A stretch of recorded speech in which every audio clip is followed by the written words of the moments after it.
Welcome to KX News on the Go. Happy Friday. I'm Chance Dicklin. People in North Dakota won't be voting for several more months. However, Thursday was the first opportunity for people to start the paperwork for running for office in Minot. People who want to run for office need 300 signatures from eligible voters in Minot to get their name on the ballot.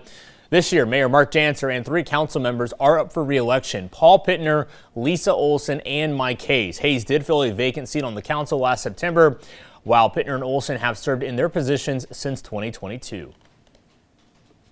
In September, we filled that 7th seat on council with Alderman Mike Hayes. There were 15 people who were interested in taking on that position. And so we're excited to see where this takes us. This is a very important council to be a part of, and we appreciate the engagement and the participation with our community. And it's an important role to pursue. And so we appreciate everyone who steps up and is willing to take on that commitment. The deadline to submit signatures is April 6th. People who want to run for office can stop by Minot City Hall for more information. Farmers are now learning how much aid they're going to expect to receive from the $12 billion package that President Trump announced earlier last month. First, the payment should arrive by the end of February, and to go through just a few, soybean farmers will get just north of $30 an acre, while corn farmers are going to get $44.36 an acre. Soybean farmers have been hit especially hard by the trade war with China, which stopped buying any American crops after the president announced the tariffs last spring. China is the world's largest buyer of soybeans. The aid package is expected to help farmers weather the trade disruptions. However, farmers say the aid won't solve all their issues as they continue to deal with soaring costs of fertilizer, seeds, and labor that make it hard to turn a profit right now.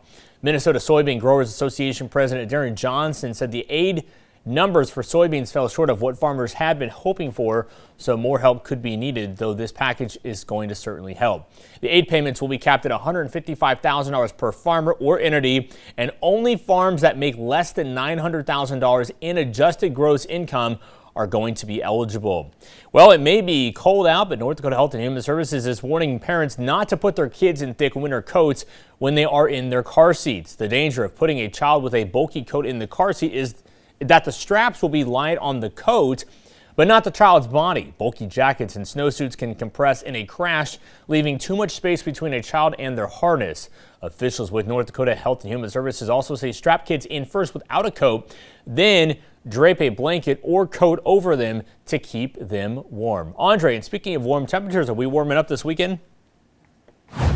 Well, in my crystal ball, it looks like we potentially will. I'll show you that in just a little bit here. But even here in Dickinson, we are seeing those foggy conditions. As we look on our current road cam, we are seeing those foggy conditions still persisting with a visibility of 1 mile. And our current temperature is at 18 degrees, so it is a freezing fog scenario. And as we head over into Bowman, we're also seeing those foggy conditions with a visibility of 0 miles and a temperature of 21 degrees. Now, what to expect throughout the rest of the day? Well, we are expecting those foggy conditions into our south and western areas this morning, and also temperatures will be slightly below to near normal for this time of year for our Friday. And once we get into our weekend and beyond, we're going to be warming things up around here. Now, looking here, our current storm team radar, we're seeing those mostly cloudy to cloudy conditions, and there is even a little bit of flurry action that's ongoing at this time. So that's something to really look out for. But hey, is no major or even minor impacts. It is just going to be a little bit of a spectacle, if you will, in winter fashion here in North Dakota. Now, as far as our visibility, still on the poor side in our western tier counties, especially pointing towards the south and the west, including here in Hettinger and there in Dickinson at 1 and 1.5 miles. And also we have even in Williston a little bit of that patchy fog. So again, be careful out there this morning. And as far as our current temperatures, our temperatures at the moment are mainly in the single digits and the teens, so it is a rather chilly start to our day. So again, this is why we are seeing the freezing fog.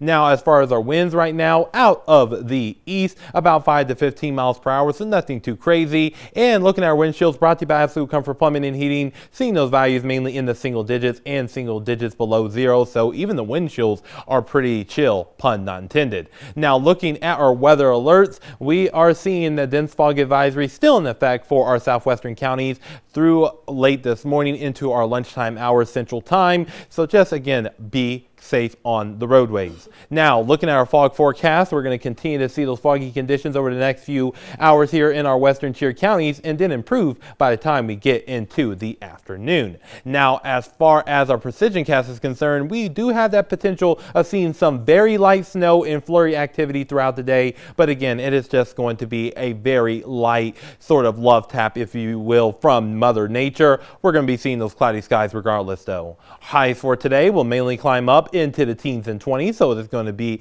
a rather cool to mild day for this time of year. And as far as our wind gust forecast, it's going to be on the light side throughout the day today, which is going to be really good news to see. Now, as far as overnight tonight, temperatures will drop down into the single digits in the teens, so it is going to be a rather cool night, but nothing too bad. And as we head into our Saturday, temperatures will increase into the teens, 20s, and even a few 30s potentially in our extreme southwestern counties. As we head into our Sunday, temperatures will increase further into the 20s, 30s, and the 40s. So it's going to be a warm up around here. And as we get into Williston, we're going to be warming up even further on Monday and our Tuesday as well. And we could see some small precipitation chances at times over the next several days. And that same thing goes here with Dickinson, but with 40s for our Sunday, Monday, and our Tuesday. Now looking here in the Magic City, we're going to be seeing teens today, teens tomorrow, then the 20s on our Sunday, then 30s as we head into early to mid portions of next week, with overall quiet conditions and small chances of precipitation. And that same thing goes here in the capital city too. So chance looks like today, I think for the most part, I'm going to stay inside and just stay warm. Andre, thank you. And thank you for choosing KX News on the go. I'm Chance Nicklin. For everyone here at KX News, let's make it a great weekend.